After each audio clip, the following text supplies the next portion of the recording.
ሰላም ሰላም የመክሊት ቲዩብ መክሊት አርት ተከታታዮቻችን እንግዲህ በዩቲዩብ ቻናላችን እንግዲህ ላይቭ እየገባን አንዳንድ ውይይቶችን እያደረግን እንገኛለን።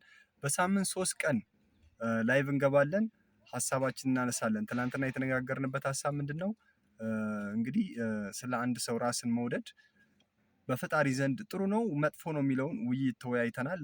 ብዙ ሀሳቦች ተሰጥተዋል። እስከዛሬም ከትናንት ወዲያም የተለያዩ ቀናቶች ላይ ውይይቶችን ለማድረግ ሞክረናል። እንግዲህ አሁንም በሳምንት 3 ቀን ሰኞ፣ ሐሙስና እሁድ ፕሮግራም ይኖረናልና ከ3 ሰዓት በኋላ ወይም ከ2 ሰዓት ተኩል ጀምሮ ላይቫችን ላይ በመግባት ሀሳብ አስተያየታችሁን መስጠት ትችላላችሁ። ማንኛውንም ጥያቄ እንድንወያይበት የምትፈልጉትን ነገር በሙሉ እዚህ ኮሜንት ላይ አስቀምጡልኝ፣ እያነሳን እንወያያለን። ከዚህ በፊት በ3 ጉዳዮች ላይ ተወያይተናል። ዛሬ አራተኛችን ውይይት ይኖረናል። ከምሽቱ 2 ሰዓት ተኩል ወይም 3 ሰዓት ሻርፕ ላይ እንገናኝ። አክቲቭ አድርጉት። ፎሎ ሰብስክራይብ ማድረጋችሁን አትርሱ። ሰብስክራይብ አድርጉን፣ ቪዲዮአችንን ላይክ አድርጉ። ከዛ በተጨማሪም ለኛ ስለሚጠቅመን ኮሜንት ላይ አስተያየታችሁን ብትሰጡን በጣም ደስ ይለናል። እናመሰግናለን ስለምትሰጡን አስተያየት በሙሉ። መልካም ቀን፣ ሰናይ ሰኞ ይሁንላችሁ። ማታ እንገናኛለን።